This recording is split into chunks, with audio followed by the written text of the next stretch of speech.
Good afternoon, students.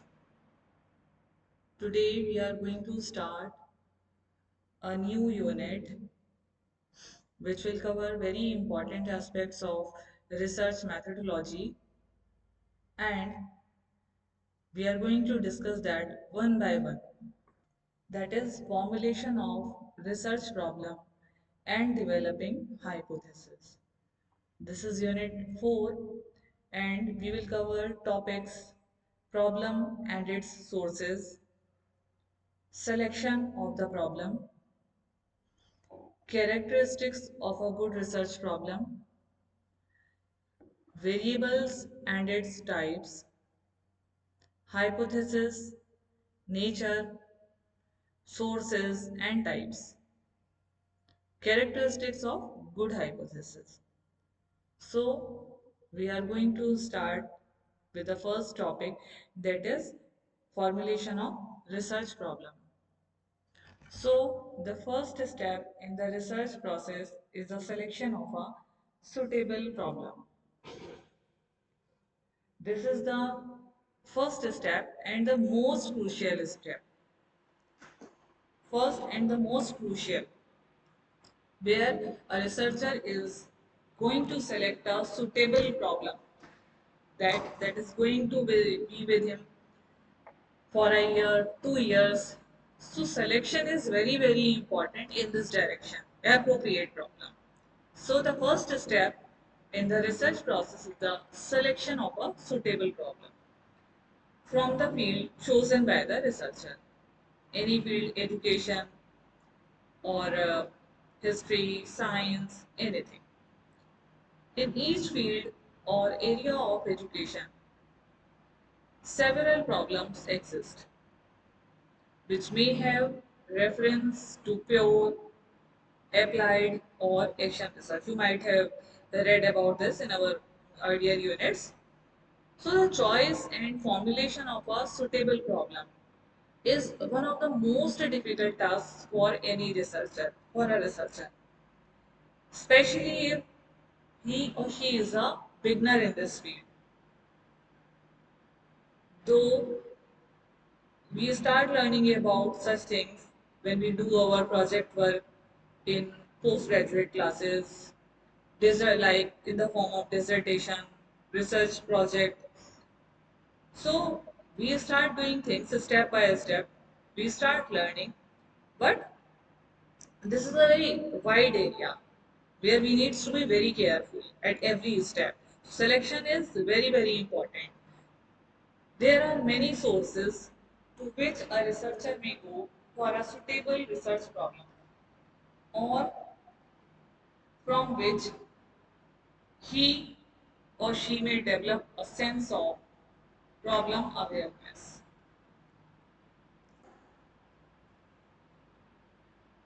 The features of a good research problem are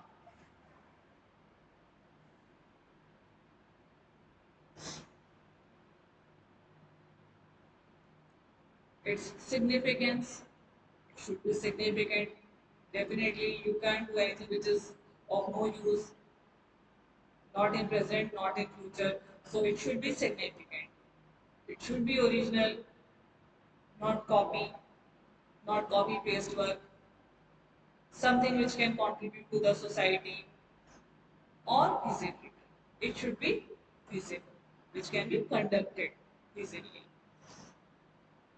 So, as a researcher, you should evaluate a proposed problem in the light of our competence and professional experience, possible difficulties in the availability of data. We should have that insight, the financial and field constraints, and limitations of time. After evaluating a broad research problem, have to narrow it down to a highly specific research problem. Formulate the research problem by stating specific questions for which you would seek answers through the application of scientific method. After the selection and formulation of a research problem, the derivation of hypothesis is the next and most important step in the research process. This step establishes the problem and the logic underlying the research study. Questions which the researcher has designed to answer are usually framed as hypotheses to be tested on the basis of evidence. The formulation of the research problem and hypothesis is determined with the help of implications of the related literature and deductive logic of the problem under investigation. For this, a researcher should familiarize himself or herself with the steps involved in the selection, definition, and evaluation of a research problem, and also with the concept of hypothesis.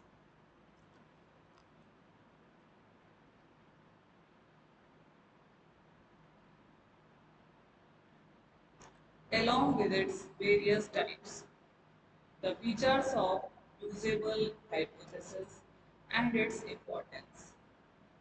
Formulating a research problem and developing hypotheses are foundational steps in the process of research,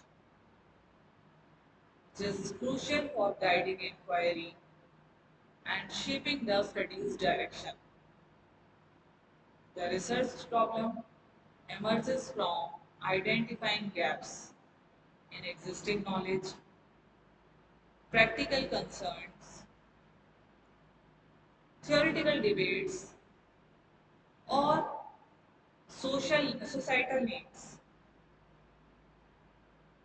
Researchers select a problem based on its significance, originality, feasibility of investigation, and potential to contribute to knowledge or practice in the field. A good research problem is clear, focused, specific, allowing for systematic investigation and meaningful findings. It should be relevant to the discipline, address a significant issue, and offer potential for practical application or theoretical advancement. So let's start the first thing, selection of the research problem. Selection of the problem. A research problem is a statement about an area of concern, a condition to be improved, a difficulty to be eliminated, or a troubling question that exists in scholarly literature. In theory or in practice, that points to the need for meaningful understanding and deliberate investigation. In some social science disciplines, the research problem is typically posed in the form of a question. A research problem doesn't state how to do something, offer a vague or broad proposition, or present a value question. So, how we will define this term problem? So, there are some definitions which can define this term with clarity. Problem is the obstacle in the path of satisfying our needs. John Geoffrey, problem is the obstacle in the path of satisfying our needs. According to John G. Townsend, problem is a question which is to be solved.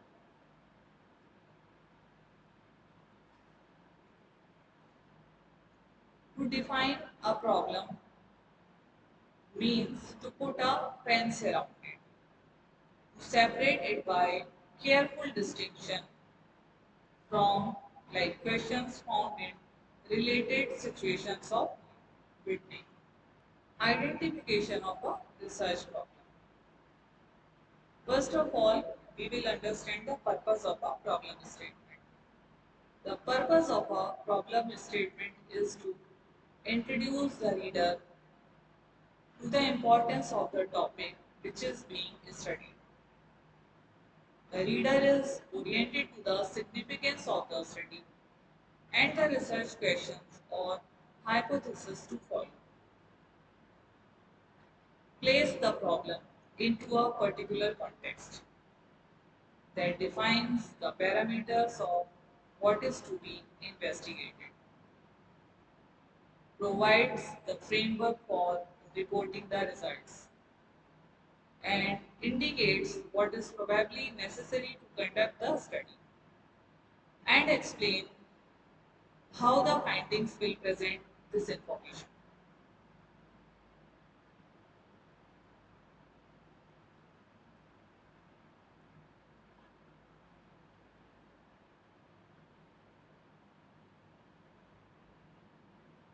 Now, we will discuss some steps which are to be followed in the process of identifying a research problem. Step 1.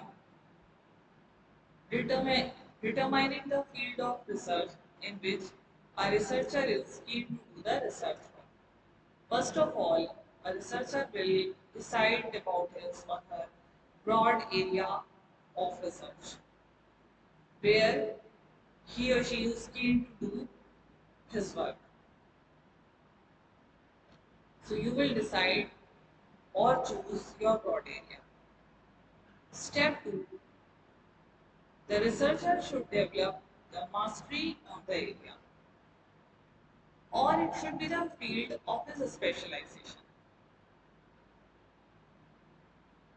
He should, step 3, review the researches conducted in that area. Know or to understand recent trends and advancements and studies which are being conducted in that area. Step 4. On the basis of this review, he should consider the priority in his or her field or his or her priority in the field of his study. Step 5. He should draw an analogy and insight identifying a problem or employ his personal experiences of the field in locating the problem. May take help of supervisor or expert of the field. And the last step, they should pinpoint specific aspect of the problem which is to be investigated by the researcher. Let's talk about sources of the problem.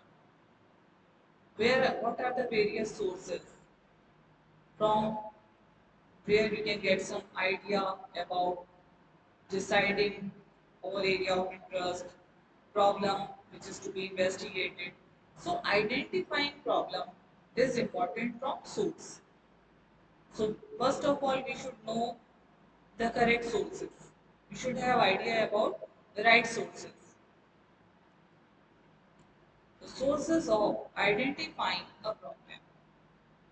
A thorough understanding of known facts and ideas in the field of your interest as a researcher constitute the first and the most important step in selecting a problem for your study.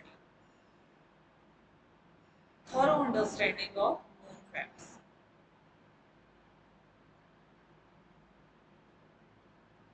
and ideas in the field of your interest. As a researcher, constitute the first and most important step in selecting a problem for your study. A thorough knowledge of the research studies conducted in the field provides you with the details about the problem which have remained unresolved. Things which have been resolved will be there for your study. But what have been unresolved? So, a thorough knowledge of the research studies conducted in the field provides you with details about the problems which have remained unresolved. A survey of suggestions for further research given at the end of research reports and reviews of research would help you to get an idea about the gaps which exist in the knowledge pertaining to your field of educational research.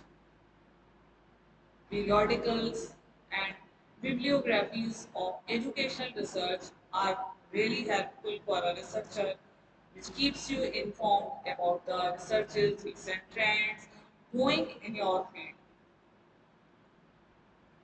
Studies being conducted or going on in the field in which you are interested and show competence.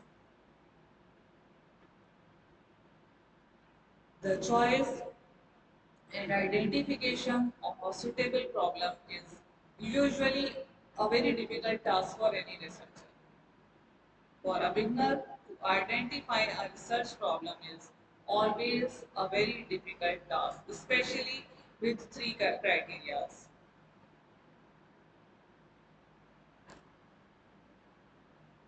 which was originality, significance, and feasibility of research. So these three criteria should have in mind while identifying a research problem: significance, originality, and feasibility. So the choice and identification of a suitable problem is a difficult task sometimes. This may be this may be due to a researcher's limited knowledge of research process or his or her unpreparedness for identifying the appropriate problem. He or she may not be familiar with the problems in the field which needs solution through research. Even an experienced researcher finds it difficult to list all the problems that needs to be researched. Each researcher selects a problem because of his or her own needs and purpose. But we will discuss some important sources which would help a researcher to identify a suitable and significant problem in the process of research.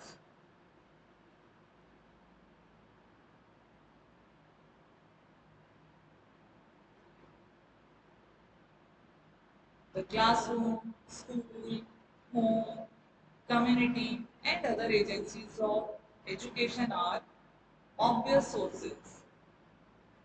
Social developments, technological changes are constantly bringing forth new problems and opportunities for research. Record of previous research, such as specialized sources, are as the encyclopedias, educational research, research abstracts, research bulletins, research reports, journals of research, dissertation, and many similar type of publications are rich source of identifying a research problem. Textbook assignments, special assignments, reports, and term papers will suggest some additional areas of needed research.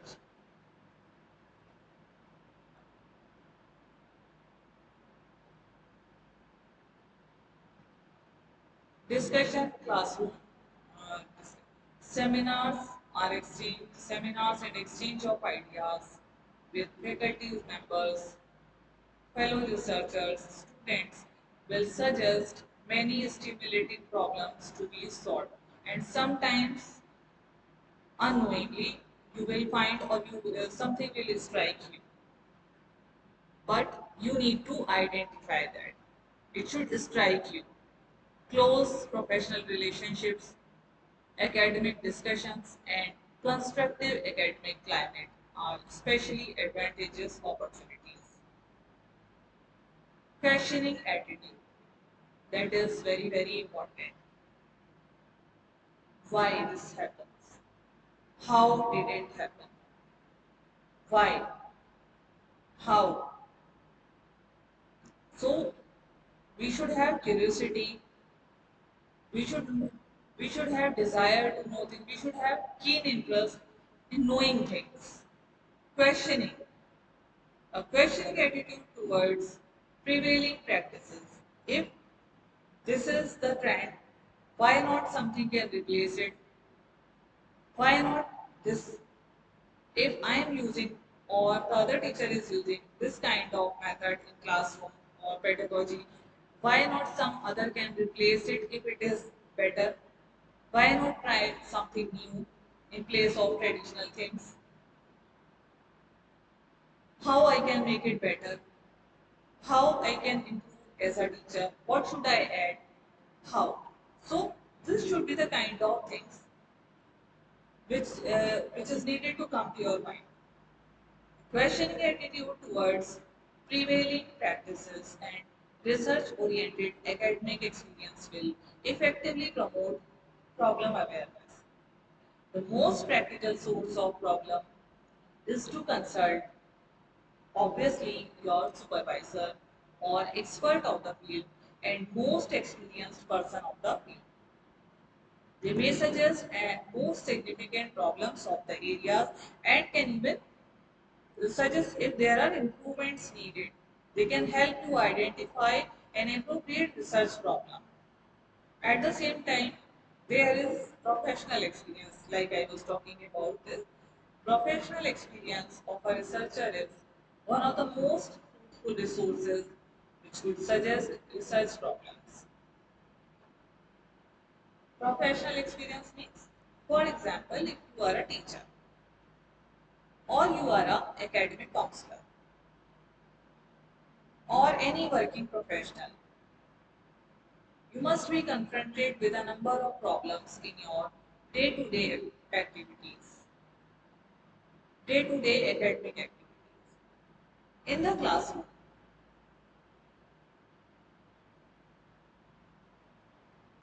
there is a dynamic interaction between you as a teacher and your learners, between learners themselves, between learners and learning materials. Such interaction provides you with a wide variety of problems to be solved through the process of research. You may also be confronted with a number of behavioral problems in and outside the classroom. Definitely, it happens if you look around carefully. You might have faced such things in your classroom, but you need to identify that carefully. So, such interaction provides you with a variety of problems to be solved through research. You may also be confronted with a number of behavioral problems in and outside the classroom. You have to make decisions about the probable effects of classroom instruction on your learner's behavior so as to establish a relationship between instructional objectives, learning experiences, and learning outcomes in terms of behavioral changes in the learner. The learner behavior may be analyzed in terms of their academic achievement.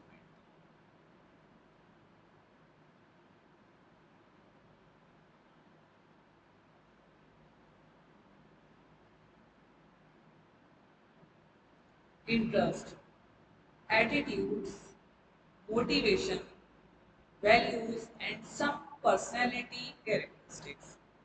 So, their behavior can be analyzed, may be analyzed in terms of any of these variables, any of these characteristics like academic achievement, their interest, attitudes, motivation, values, and even some personality characteristics.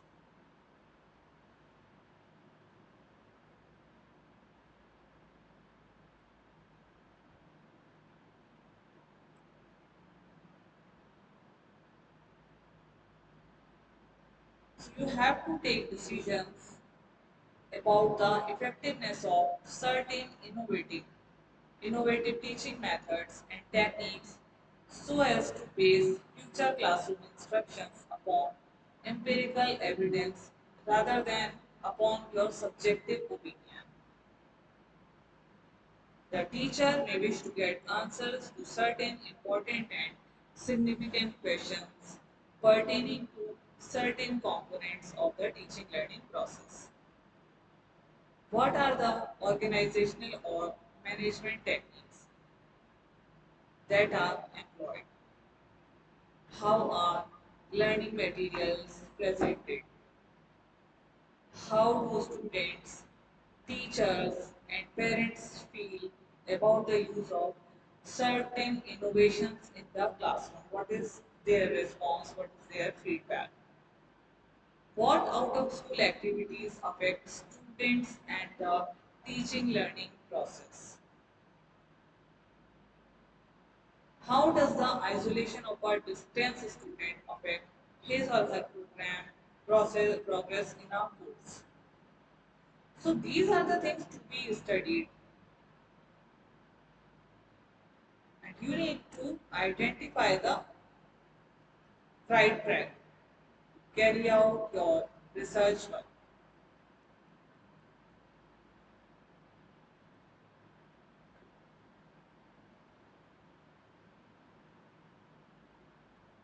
Professional literature.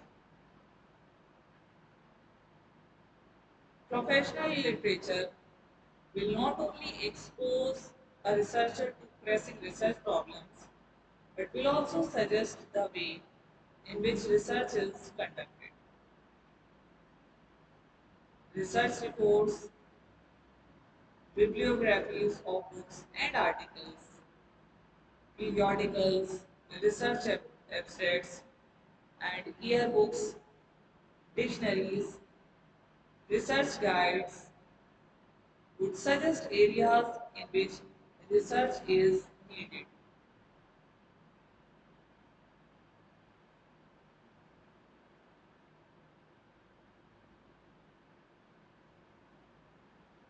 There are some specialized sources like Encyclopedia of Educational Research, dissertation abstracts, international psychological abstracts, some journals like the Journal of Distance Education, Indian Journal of Open Learning. So these publications are exclusively devoted to identifying and bringing into sharp focus the varied research needs in the different areas and aspects of education and distance education in particular. Besides these printed materials, the other important sources for educational research are computerized databases.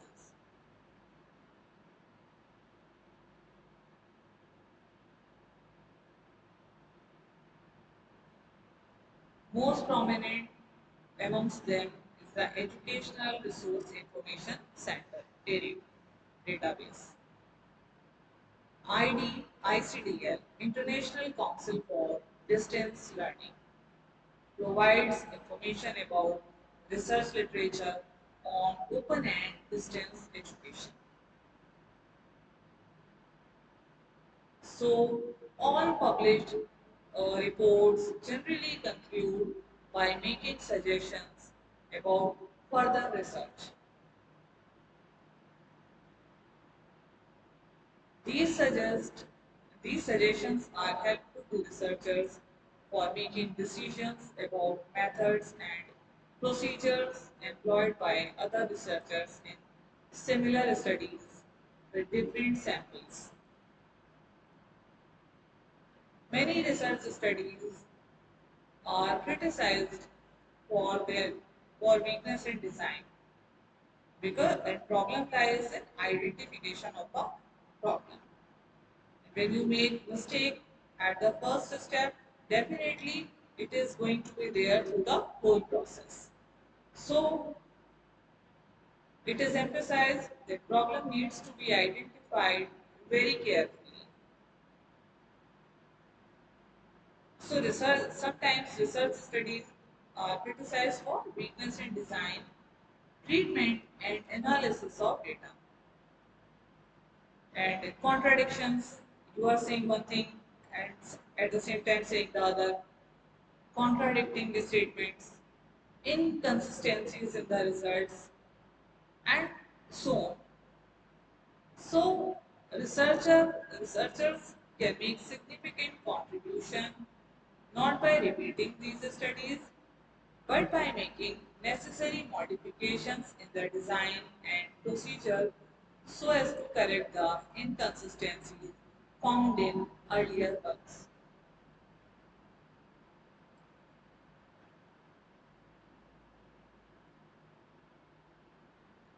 Inference from theories and other sources.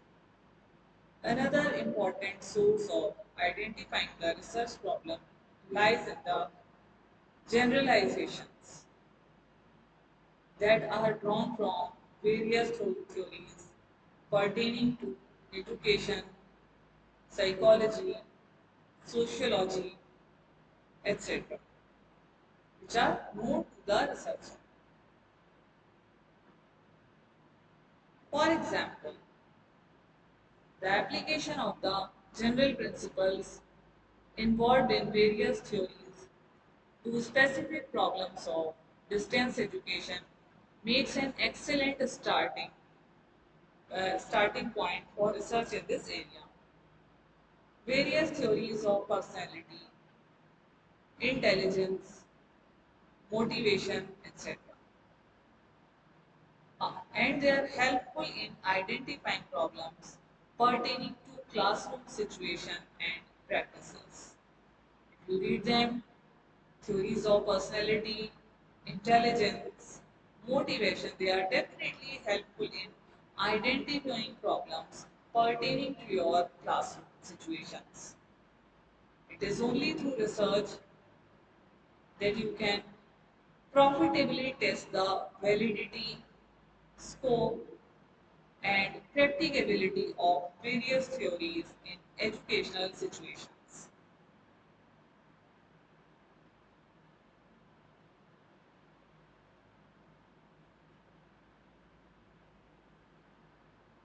Technological and social changes and curricular developments constantly give rise to new problems and issues for research. Such innovations as teaching through television, programmed instruction, computers, and other hardware and software techniques need to be carefully evaluated through the research process.